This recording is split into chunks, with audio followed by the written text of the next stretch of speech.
Let it resound loud as the rolling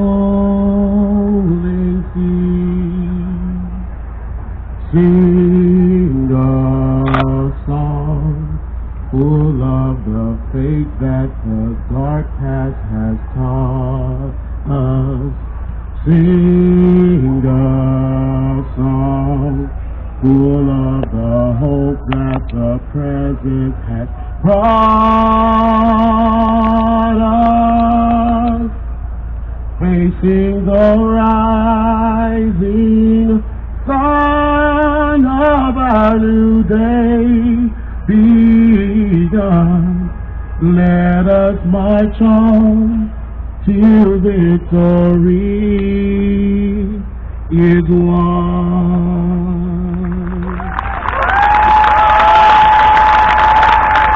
Mic check. Mic check. Can you hear me back here? Can you hear me back here? Can you hear me over here? I am Desi. Yeah.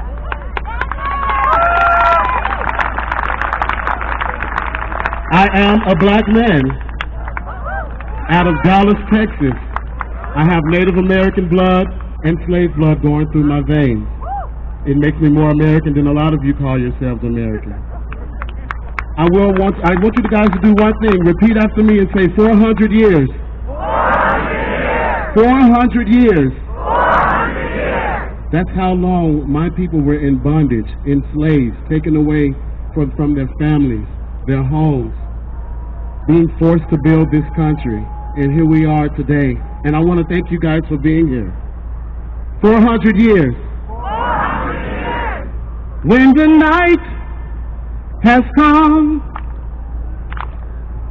and the land is dark and the moon is the only light you see. No, I won't be afraid. No, I won't be afraid.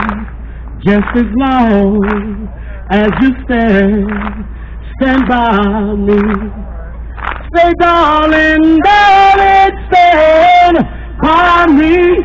Oh, stand by me. Stand by me. Stand by me. Stand by me. Yeah. Thank you. I'm going to pass the mic to a neighbor.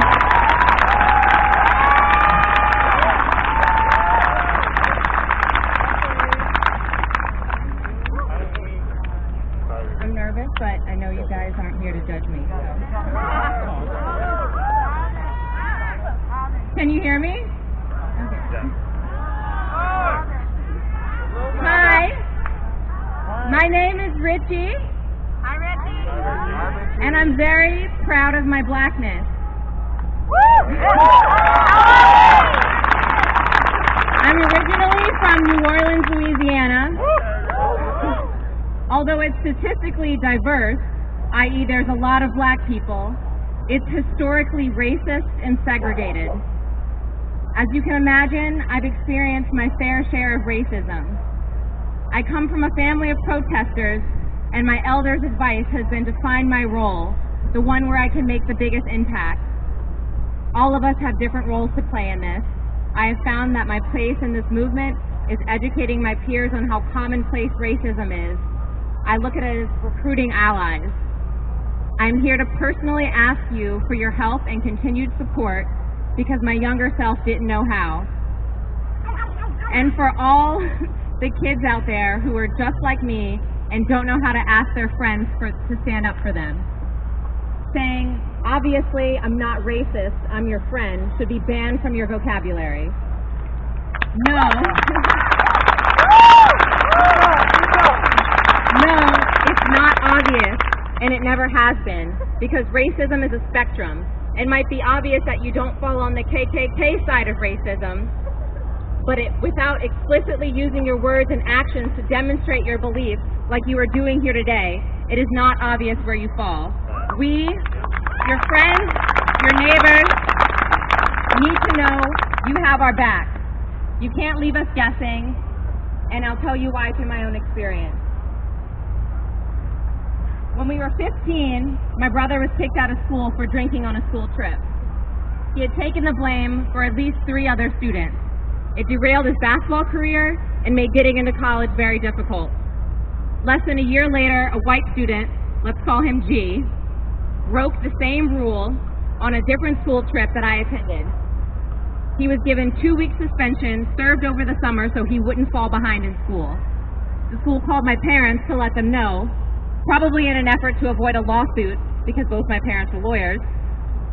And although my parents said he needed to be reprimanded, they did not want to put G's parents through what we had gone through.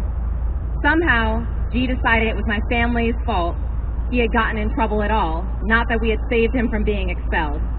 He began to harass me at parties, screaming at me and throwing drinks in my face. On one particular occasion, G came so close to hitting me that someone had to jump in and break it up. I'm so thankful to my friend Miles to this day. Unfortunately, that friend wasn't there the next time G accosted me.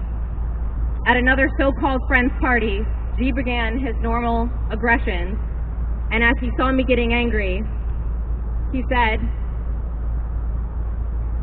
"Oh, are you angry now? Are you gonna start throwing monkey shit like the nigger you are?" Got this.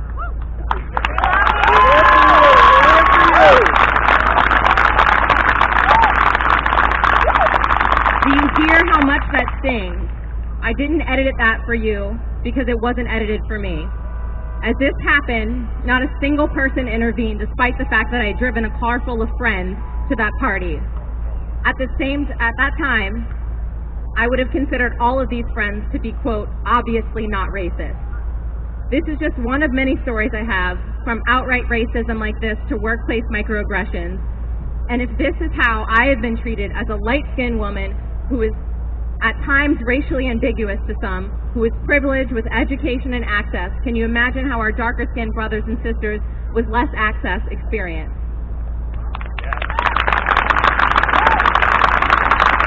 Experiences like this deeply and severely affected my self-image and made me see the world as a place that did not care about me or how I felt. No one was going to come to my rescue, so I might as well not say anything.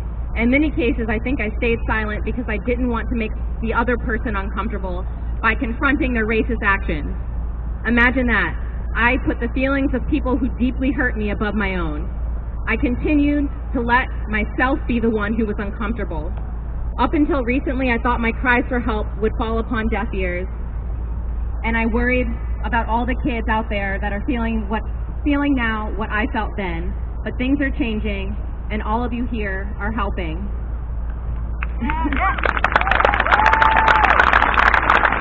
And this is where the thank you comes in. I want to thank each and every one of you from the bottom of my heart. The first time I came here over a week ago, I cried the entire time. Not because I was sad, but because I was so deeply moved by how many of you there were. I want you to know why it's so important to me and so many other black and brown people to see all of you here, showing up every day, especially when we haven't had to ask you to be here. You are showing us your unapologetic, unwavering support. You are listening, really hearing us, and committing to defending us, our communities, our bodies, and our voices. I wish I had this support when I was younger, but I'm so incredibly happy to have it now. So please, keep protesting, keep advocating for us, keep voting, keep checking in on us, keep getting in Facebook fights with your racist uncles and dumping your racist boyfriends, because we need you. Thank you.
the back?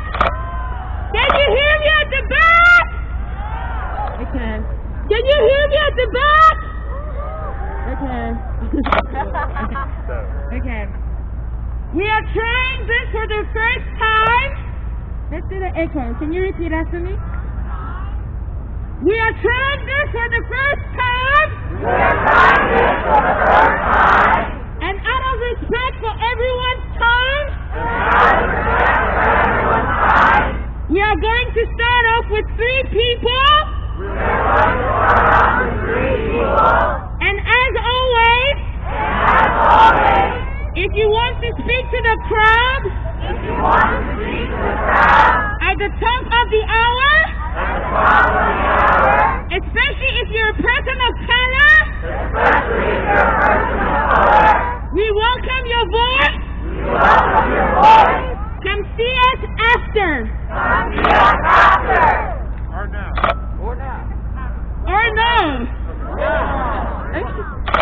Or no. Okay, wait. Especially if you're a person of color, we welcome your voice. Come see us after. Or no.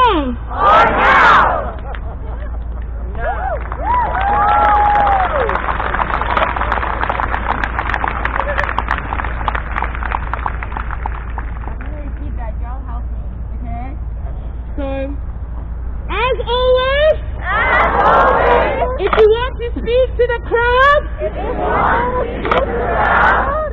at the top of the hour,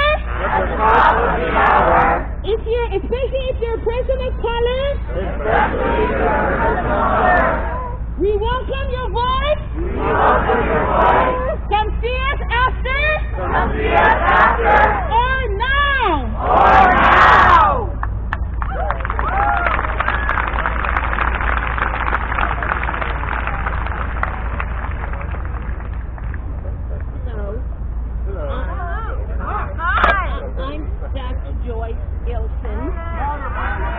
I'm Dr. Joyce Ilson. Thank you. I'm a neurologist and a woman of uncertain age. I'm a neurologist and I'm a woman of uncertain age with a daughter who's a political scientist and an activist. And I have practiced medicine for close to 45 years, including Woodhull during the AIDS epidemic and Harlem Hospital, both as a senior physician. And I'm privileged to be here today to witness and share in your outrage and in your vulnerability. Now, this is an open wound, and wounds either fester or heal. And I understand for many of you it's too early to even think of healing. But in honor